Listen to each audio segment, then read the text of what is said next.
Hi, I'm Jess Grimwood and welcome to a very special edition of Surfing Australia TV. We are here at Kingscliff today for the Seize the Day Women's Surfing Festival. As the biggest women's surfing participation festival in the country, this weekend is all about celebrating the ocean and surfing. The two-day program encompasses wellness, career opportunities, sustainability, and of course a little bit of healthy competition. With female participation at an all-time high across the nation, now it's time to get in the ocean and see what it's all about.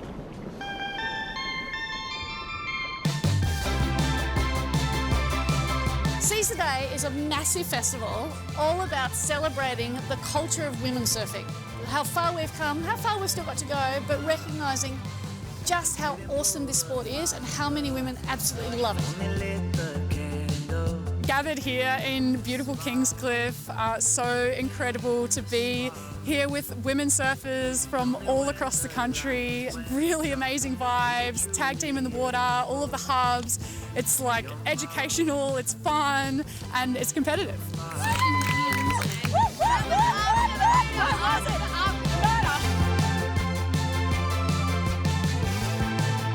The vibes are absolutely all time. There are so many women down. I don't know if there's been a head count today, but I heard there was something around 900 women that had registered for the hubs and the surf event. So there's a lot of families down here, a lot of women of all different ages, young girls running around as well, and it's been really fun. Super sick for the Groms. Also to have like the professional athletes down here too, in amongst all the Groms and everyone. It's a cool event. I've seen like 5-year-old little girls running around up to 60-year-old women. It's just awesome because when you bring all 4 generations together, it just gets everyone's energy so high and like everyone frothing on what we love, which is surfing.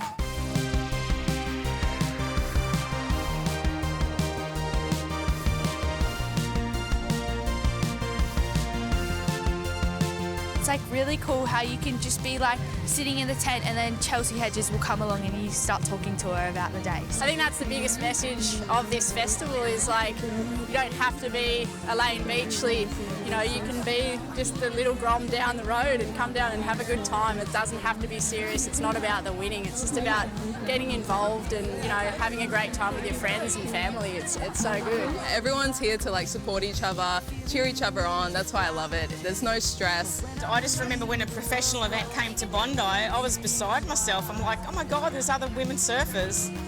And so for these young girls to just sort of like stand near a pro surf, they're like, oh wow, like that's what I want to be. And so it's really, really important to have these events. It's important for those younger girls to also get looked after. I was chatting to a couple of them today and they're saying how they want to get into the high performance centre and they want to start doing this and start doing that. So I think for the future of surfing in Australia, they really need to get behind all these kind of events.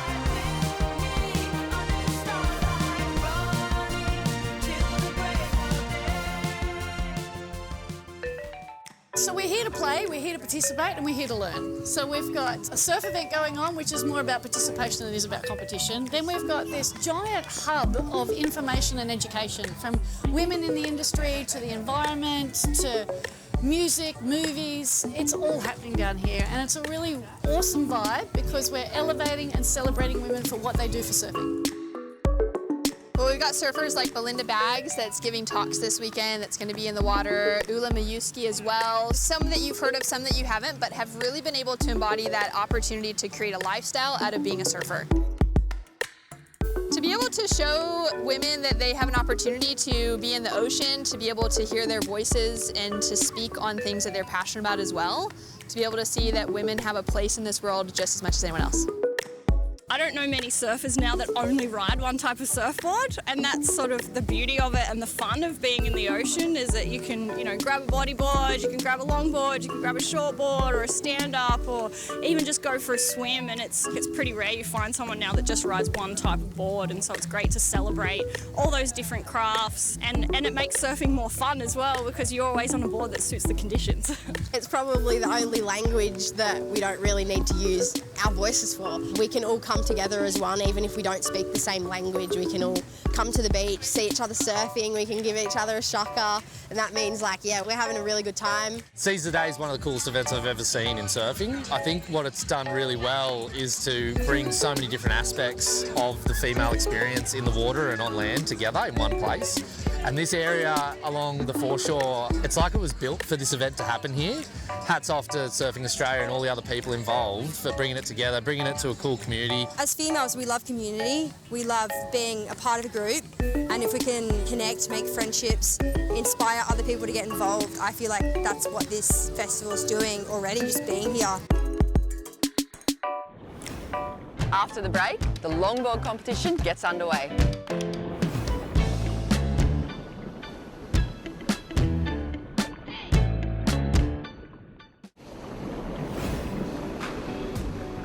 Welcome back to Surfing Australia TV and our very special episode right here at Kingscliff Beach. Longboarding has always held such a special place in surfing history, and Seize the Day Festival is lucky enough to have some of the world's best longboarders here for the festival. They are strong, creative and driven women who are inspiring the next generation here at Kingscliff. Women really have a home in longboarding like no other part of the industry, because it's not about raw power, it's about the line that you draw, the technique, the footwork, that kind of clean movement up and down the board.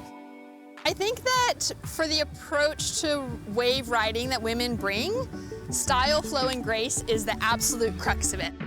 Women specifically as surfers embody that so well, because we have this maybe slower stance to getting up to our feet, the way that we posture ourselves, the way we would be dancing like a ballerina. There's an approach that we take to wave riding that's very different from that aggressive kind of mentality to just destroy something in front, but to really be able to paint an entire canvas of a wave. And it's been really beautiful to be able to see that here this weekend. I think it is like a very freestyle art form.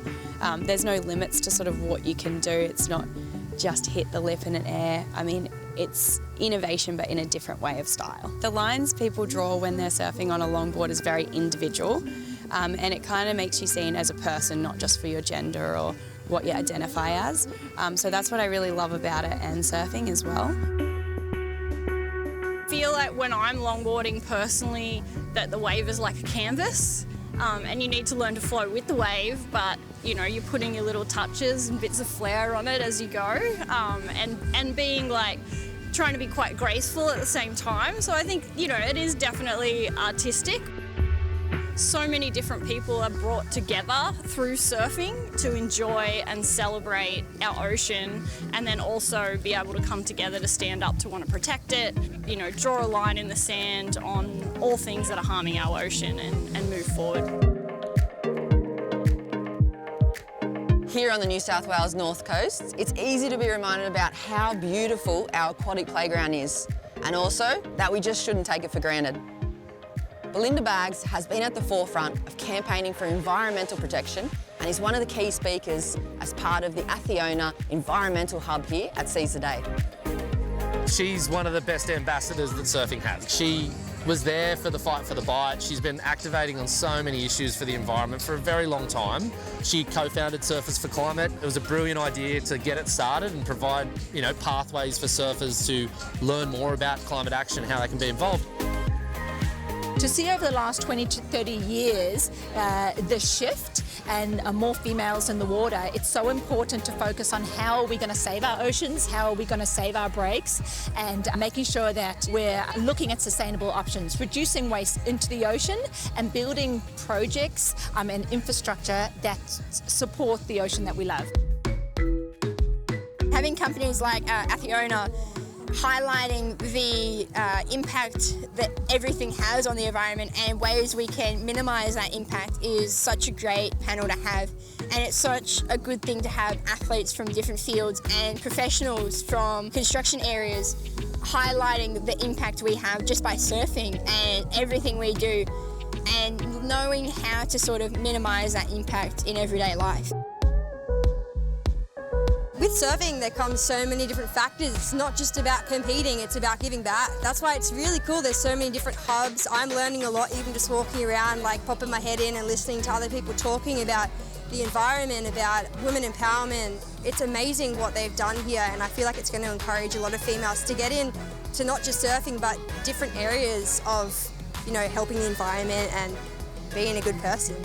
Having a festival like this, it's all about building pathway for future women surfers and for the next generation to come through. We've got micro grommets, we've got under 12s, we've got surf lessons, we've got all these things for the future of surfing. But if we're not future-proofing our climate, our environment, then what are we even doing? So anything that we do to build the future of surfing has to incorporate those critical elements of protecting the ocean and the environment that we do our sport in. Everything we do is for the next generation, right? I have an 11-year-old son and I want him to experience the same things that I've been able to in the ocean, and, you know, to be able to pass on to our children an ocean that's hopefully cleaner and a planet that's more thriving than when we entered it would be a dream come true. I'm filled with such hope and optimism for the future because I can just see longboarding and women's longboarding in such a good place, and it's just so great to see that. After the break, we get some insight from the current crop of competitive surfers and what it's like to live and breathe surfing as both your passion and your job.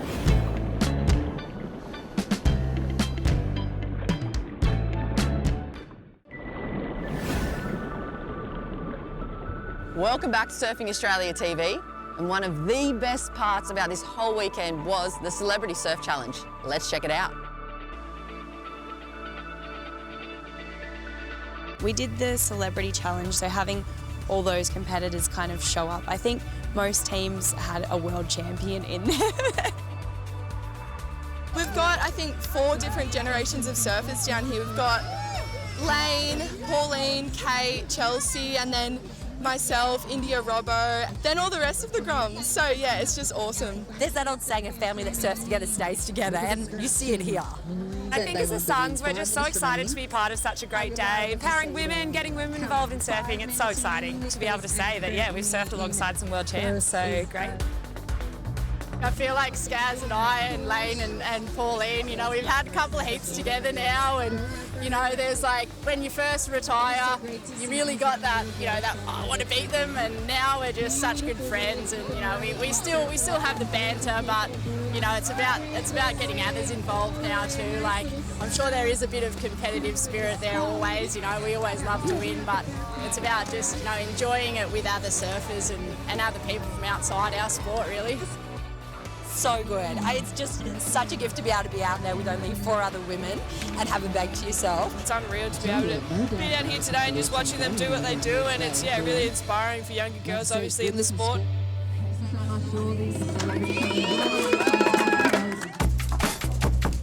The current crop of female surfers making the charge for the World Tour are an inspiration. Not only because of their incredible surfing talent, but also their willingness to shepherd and foster the next generation. They're all playing their part in actively preparing them mentally and emotionally for life on the road, the ups and downs of competition, and planning for a future beyond pro surfing.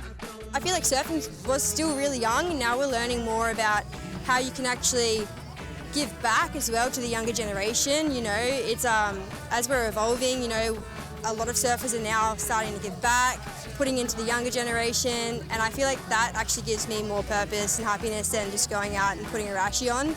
And I think a lot of people are getting into those kind of avenues, and yeah, it's really exciting. Surfing's evolving, it's changing, it's becoming more sustainable in a sense, and I'm super excited to see where it's going to be in another 20 years' time. I mean, I feel like being a good human and being a good role model trumps being a good surfer. I mean, you can be a good surfer, and if you're not a good role model and a good human, no one's going to look up to you and no one's going to aspire to be like you. So for me, like, on my priority list, being a good person is #1, and I feel like it should be for everyone. It's been an amazing few days. There's been so many young girls down here participating in the surf event, some of the talks, and yeah, I just wrapped up my Queen and Me chat, and yeah, to help the younger generation, inspire them, feel more comfortable around the beach and in the water. It's been really fulfilling, and I'm really excited to hopefully have it again next year. For me, it's inspiring, educating and empowering the younger girls, especially that 12 to 15 age range. They're going through a lot. especially through school and stuff. So I just want to make sure I can help them understand who they are as a person and hopefully teach them about their core values, so then when they make decisions it's a lot easier because it's true to themselves. So yeah, I just want to help them along their journey and then hopefully help them fulfill their dreams as well. Surfing probably is the first sport that has such an included environment. The beach is welcome to anyone and everyone. So the fact that it's now a sport looked at that's not male dominated, it's probably more so female dominated in some states and countries. So that's really cool to see, and I think a lot of sports have to follow in the footsteps of surfing, and I think, yeah, Australian surfing itself, I'd probably say it's the best, because when I visit other countries, it still is very male dominated, but the platform that Surfing Australia provides for the young athletes coming up, the way they get to learn from their idols and have events like these to come to for free as well, like, I think it's just leading the way for way more girls to want to get into professional surfing as well.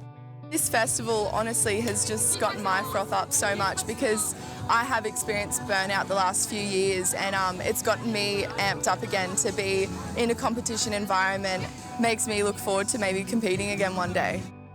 Everyone has a different story, so if any opportunity I get to tell my story, I'm going to jump at. And in the competitive world, it's easy to get caught up in just competing and training, but at the end of the day, there's a lot more bigger picture things going on. So if I can sort of help come back to my values as a human being and then an athlete and be able to share my story with the younger generations so that they sort of develop an understanding for surfing as a career as a whole, not just the competition side of things. I think I want to be able to share my story of being a student as well as competing. I went straight into university after I finished grade 12, and I was also competing on the Challenger Series.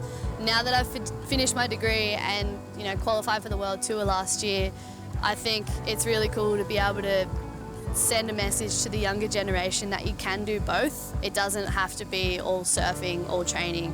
You can explore your own passions outside of the water, and it might actually benefit your competitive surfing as well.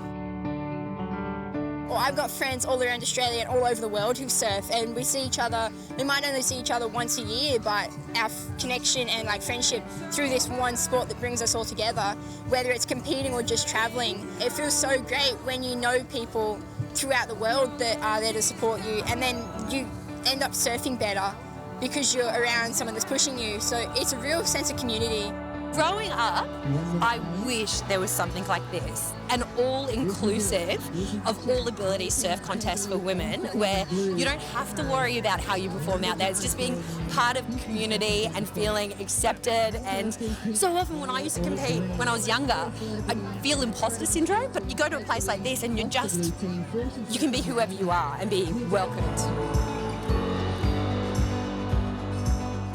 After the break, the shortboard and longboard competition fires up for day number 2 of Seize the Day Women's Surf Festival.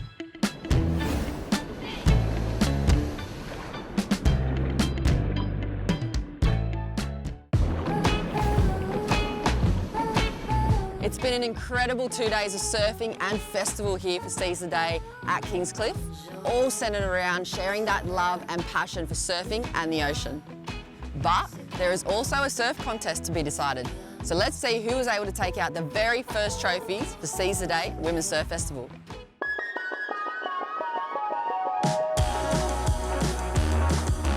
If I was 12 years old and getting to show up to Seize the Day, I would be losing my mind, especially because there are some of the heroes of our sport that are here this week, as well as others that are just trying to get in the mix and learn for the very first time, that are taking surf lessons. If I was a little kid showing up to this, it seriously would have changed my life.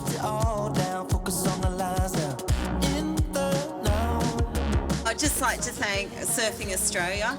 Excellent surfing from the up-and-coming girls. It's amazing to see, really inspirational. Amazing to be involved in this event. I think the first event I was involved with was Lennox All Girls, maybe 30 years ago. Happy to be here. Thank you. Thanks to BC for the kids' snacks. I think I'm sorted for the week. Just all the sponsors, amazing. And just keep inspiring the older ladies, the mums, keep inspiring the younger generations. The future is so bright for surfing. Let's welcome up the finalists for the Open Women's Shortboard and to the champs. $1,000 on 12.17 for the Open Women's Shortboard. It was Snapper Rocks, Team 1. Congratulations. Oh, thank you so much to all the event organisers and sponsors for putting this whole thing together. It's been such a fun event and yeah, keen for next year. My personal favourite division, the Salty Girls Mini Shredders. Can't believe the amount of froth and passion that they brought to surfing and to competition surfing, and for us that's what it's all about. And taking the win, it was the Snapper Rocks team on 12.7. The champs of Seize the Day Women's Surf Festival, the under-12s. Thanks for the sickest event. Thanks for all the sponsors and everyone like Surfing Australia. We'll be back next year. Well, that's it, guys, for the very first ever Seize the Day Women's Surfing Festival here on Surfing Australia TV. Be sure to follow Surfing Australia to get involved in next year's festival. But until then, see you in the water.